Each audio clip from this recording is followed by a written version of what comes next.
Madam आपको eyebrow कैसा लगा? मुझे अच्छा लगा। ये फर्स्ट टाइम आई, मैं आपका वीडियो देख के आई, बट मुझे रिव्यू था वो मुझे बहुत अच्छा लगा। और इनके हाथ इतने अच्छे हैं कि इनके हाथों से मतलब दर्द भी नहीं हुआ, एक थोड़ा भी दर्द नहीं हुआ। मैं सो गई, ऐसा लग रहा है कि मैं मसाज करा रही हूँ। तो मुझे अच्छा लगा, काफ़ी अच्छा लगा। रिजल्ट मुझे काफ़ी मस्त लगा। यही थैंक बोलना था मुझे। You. Welcome. Hello everyone, welcome back to my channel. My name is Soni and welcome to Soni makeover. तो चलिए आज की वीडियो को स्टार्ट करते हैं। आज की वीडियो हमारी होने वाली है फुल हेयर ग्रोथ थ्रेडिंग से रिलेटेड, और आज साथ ही साथ हम आपको समझाएंगे कि आपको थ्रेडिंग कैसे बनानी है कि सामने वाले को या क्लाइंट को पेन बहुत कम महसूस हो। मैं ये नहीं कहती हूँ कि बिल्कुल भी पेन नहीं होता है, लेकिन किसी किसी के हाथों से बहुत कम महसूस होता है और किसी किसी के हाथों से बहुत ज़्यादा पेन होता है। तो जैसा कि हमारे क्लाइंट ने आपको अपना एक्सपीरियंस शेयर कर दिया है, तो देखिए ऐसा आप बहुत से लोग अभी सोचेंगे कि ये तो जो है स्क्रिप्टेड है, बोलने के लिए बोला गया है। तो देखिए अगर स्क्रिप्टेड होगा या बोलने के लिए बोला गया होगा तो आप क्लाइंट के फेस के हिसाब से आप अंदाज़ा लगा सकते हैं कि क्लाइंट को पेन हो रहा है कि नहीं हो रहा है। हमारा क्लाइंट जैसा कि कोई भी रिएक्शन नहीं दे रहा है, ना आँखों को मोड़ रहा है, सिकोड़ रहा है, तो इससे तो आप लोगों को समझ में आ ही गया होगा। तो चलिए अब डिटेल में डिस्कस करते हैं कि धागे को कैसे चलाना है, थ्रेडिंग कैसे बनानी है कि क्लाइंट को बहुत कम पेन महसूस हो। तो सबसे पहली बात, आपका जो धागा होता है उस पे ध्यान देना है। आपको धागे को कितना फोल्ड करना है वो ज़्यादा मैटर करता है। तो आपको कम से कम धागे को 5 बार फोल्ड करना है, ज़्यादा से ज़्यादा 7 बार, यानी कि 5 से 7 के बीच में ही आपके धागे में फंदे होनी चाहिए, इससे ज़्यादा नहीं होना चाहिए। क्योंकि अगर आप बहुत कम धागे को फोल्ड करेंगे तो इससे आपका धागा आउट ऑफ कंट्रोल होगा। आपको जो हेयर्स निकालने होंगे वो तो निकलेंगे ही, साथ साथ उसमें से कुछ हेयर छूट जाएंगे, कुछ हेयर्स जो है आईब्रो के भी आ जाएंगे। तो इससे क्लाइंट का आईब्रो भी उड़ सकता है, और बाल जो हमेशा छूटने की वजह से बार बार आप एक ही जगह पे उस हेयर को निकालने की कोशिश करते हैं, तो इससे वहाँ पर रेडनेस आ जाएगी, क्लाइंट का स्किन भी कट लग सकता है। और अगर आपसे एक बाल नहीं निकल रहा है तो आप धागे को बहुत ज़्यादा प्रेस करके निकालेंगे, तो इससे भी क्लाइंट को बहुत ज़्यादा पेन होता है। दूसरी बात, आपको धागे को खींचते टाइम कंफ्यूज्ड नहीं होना है।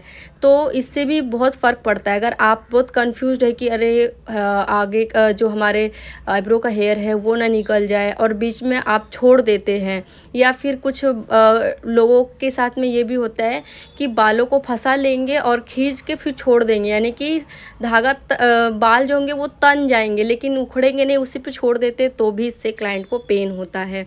तो सबसे पहली बात, आपको धागे को ऐसी जगह एडजस्ट करना है जहाँ के हेयर्स को निकालना है, फिर ग्रिप में बिठाना है। उसके बाद आपको धागे की कैंची पे ध्यान देना है कि क्या आपको जो हेयर्स को निकालने हैं उतने हेयर्स आ चुके हैं उस कैंची में, क्या आईब्रो के हेयर्स तो नहीं आए हैं गलती से।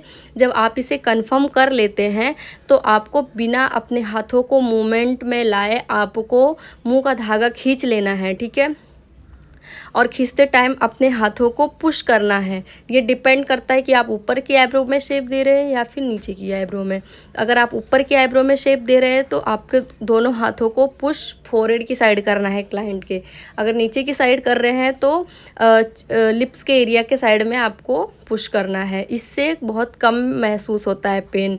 और ध्यान रहे, बहुत से लोग क्या करते हैं, धागे को आधे बाल में फंसाते हैं, यानी कि धागे को स्किन में प्रेस नहीं करते हैं, जितना नीड होती उतना नहीं करते हैं, वो ऊपर से ही धागे को बाल को धागे में फंसा लेते हैं। तो क्या होता है, उस बाल को जब आप खींचते हो धागे को, तो क्या होता है, वो बाल तन के उखड़ता है, जिस वजह से क्लाइंट को बहुत पेन महसूस होता है। तो आपको इस बात पे ध्यान देना है कि धागा आपका हमेशा हेयर की जड़ को फंसाना चाहिए, क्योंकि आप जड़ से अगर एक झटके में उखाड़ेंगे ना तो वो तुरंत उखड़ जाएगा हेयर, लेकिन अगर आप बीच से उखाड़ेंगे तो थोड़ा सा तन के उखड़ेगा। तो आप ये सब गलतियाँ करते हैं। और दूसरी बात ये ध्यान देना है कि जब भी आप धागा चलाते तो क्लाइंट की स्किन एकदम स्ट्रेच होना चाहिए, लूज़ बिल्कुल भी नहीं होना चाहिए। बहुत से लोग स्ट्रेचिंग पे ज़्यादा ध्यान नहीं देते हैं, तो ये भी ज़्यादा मैटर करता है। अगर आप लूज़ स्किन में धागा चलाते हैं तो इससे क्या होता है कि धागा जल्दी से स्किन को पकड़ लेता है, और जब आप खींचते हैं ना तो धागा स्किन को काटते हुए जाता है। कभी कभी कट लग जाता है, कभी कभी बार बार एक जगह पे 2-4 बार धागा चला देते हैं तो क्लाइंट को बहुत ज़्यादा पेन महसूस होने लगता है, सेंसेशन होने लगता है बहुत ज़्यादा वहाँ पे। तो आपका स्किन हमेशा स्ट्रेच होना चाहिए। इन सब बातों का अगर आप ध्यान दे के जो है थ्रेडिंग बनाते हैं तो कम पेन महसूस होगा।